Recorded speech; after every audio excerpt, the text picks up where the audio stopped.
நாளைய தமிழகமே எங்கள் தலைவரே, உங்கள் பிறந்த நாளில் வாழ்த்தி வணங்குகிறோம். மகிழ்ச்சியான நாள் சார். என்னன்னா, இது வரைக்கும் தமிழ்நாட்டில் இருக்கக்கூடிய முருகன் சிலைகள் எல்லாமே நம்ம தனித்தனியாக பார்த்துருப்போம், தனித்தனியாக போயிருப்போம். பட் ஒட்டு மொத்தமாக ஒரு அறுபடை வேட்டியை நம்ம கண்ணு முன்னாடி கொண்டாந்து இங்கே அப்படியே வச்சுருக்காங்க. அது பார்க்குறதுக்கே ரொம்ப பெருமையாக இருக்குது, மகிழ்ச்சியாக இருக்குது. அது தமிழ் கடவுள் முருகன் இந்த விழாவுக்கு கலந்துக்கிறதுல நான் ரொம்ப பெருமைப்படுறேன். அது மக்களோட மக்களாக பாருங்கள், எவ்வளோ லட்சம் பேர் தினமும் அங்கே அப்படியே போயிட்டே இருக்காங்க. எனக்கு பார்க்குறதுக்கு பெருமையாக இருக்குது. ஸோ ஒரு பூர்வ பிறவி பயனடைஞ்ச மாதிரி ஒரு நல்ல ஒரு உணர்வை கொடுக்குது எனக்கு.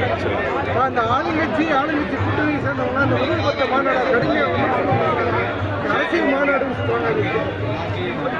சார். இப்போ நீ அப்படின்னா சாமியே கும்பிட முடியாது சார். நான் சொல்றது, இப்போ நம்ம ஒரு முருகர் மாநாடு நடக்குது, இல்லை ஒரு மாரியம்மனுக்கு ஒரு விசேஷம் நடக்கும், இல்லை தீமிதி விழா நடக்கும். இது எல்லாத்தையுமே நம்ம அரசியலை பார்க்க முடியாது. இப்போ இந்த கூட்டத்தில் நிற்கிறவங்க எல்லாருமே ஒரு கட்சியை சேர்ந்தவங்க நினைக்கிறீங்களா? தமிழ்நாட்டுக்கு வாக்களித்த எத்தனையோ தாய்மார்கள் வந்திருப்பாங்க.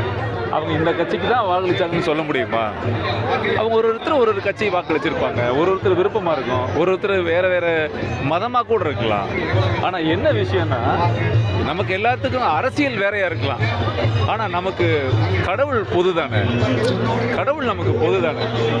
அந்த பொதுவான கடவுளை கும்பிட்றதுக்கு இவ்வளோ பேர் வந்திருக்கிறது தான் பெரிய இது. அதுக்கு இவங்க ஒரு அரசியல் வாக்கு வங்கிக்காக இது ஒரு ஆன்மீக மாநாடு இல்லை, இது ஒரு அரசியல் மாநாடுன்னு பேர் வைக்கிறதெல்லாம் ஒரு வேதனைக்குரிய விஷயம், ஒரு காமெடியான விஷயமா தான் நான் பார்க்குறேன். முருகன் எதிரானவங்க, முருகனை வச்சு அரசியல் பண்ணுறவங்க எங்களுக்கு எதிரானவர்கள், சங்கிகள்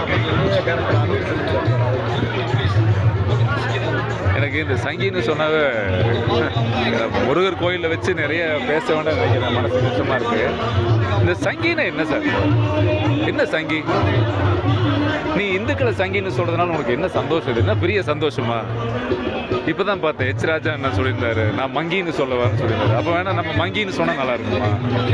அது என்ன ஒரு குணம்? அது எதுக்கு அப்படி ஒரு மனம்? இப்போ நம்ம யாரையாவது பார்த்து ஒரு அடையாளத்தை சொல்லியோ, ஒருத்தர் நிறத்தை சொல்லியோ, உருவத்தை வச்சோ, தலையில் முடியலன்னோ நாம் ஏதோ ஒரு வார்த்தை சொன்னோம்னா அவங்க மனசு எவ்வளோ கஷ்டப்படும். அதே போல் இந்து மதம்ங்கிறது ஒரு மிகப்பெரிய மார்க்கம். அது நம்ம இந்தியாவில் இந்து மதம் தான் உங்களுக்கு தெரியும், நம்ம வாழ்ந்துட்டு இருக்கோம். ஸோ இந்த மதத்தை காயப்படுத்துகிற நினைச்சிட்டு இவங்க சொல்லக்கூடிய இந்த வார்த்தைகள் ரொம்ப கஷ்டமா இருந்தது. நான் கூட அந்த பேட்டியை பார்த்தேன். அவர் அப்படி சொல்லியிருக்க கூடாது. ஆக்சுவலா ஒரு இயக்குனர், அவருக்கு நல்ல பண்பானவர். எனக்கு அது எதுக்கு அப்படியெல்லாம் சொல்றாங்கன்னு தெரியல. இன்னொரு விஷயம் என்னன்னா, அவர் ஒரு மதத்தில் இருக்கார், எனக்கு நண்பர்கள் அந்த மதத்தில் நிறைய இருக்காங்க. நம்ம யாருமே அந்த மதத்துக்குள்ள போய் நம்ம கருத்து சொல்றது இல்லை. எவ்வளவோ இத்தார் விருதுக்கு நானும் போயிருக்கேன், எவ்வளவோ புனித வெள்ளிக்கு நானும் போய் கலந்துருக்கேன். அவங்க மதம், அந்த மதத்தை நாம குறை சொல்வதோ, அந்த மதத்துக்காக விஷயம் பேசுறது இல்லை.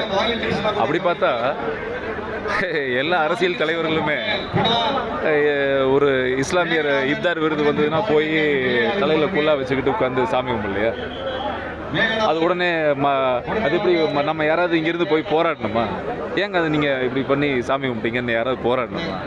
அவங்க விருப்பம் அது. சரி, நாம் எப்படி அவங்க மதத்தில் ஏதாவது ஒரு விஷயம் பண்ணும்போது அரசியல் ஆக்கலையோ, அதே போல் நாம் இதை செய்யும்போது அது அரசியல் ஆக்குறது ஒரு அநாகரிகமான செயல். இது நான் இதை எப்படி பார்க்குறேன்னா, இறைவனுக்கு சார், இறைவனுக்கு பரம்பொருள் ஒண்ணுதான் சார். நாளைய தமிழகமே எங்கள் தலைவரே, உங்கள் பிறந்த நாளில் வாழ்த்தி வணங்குகிறோம்.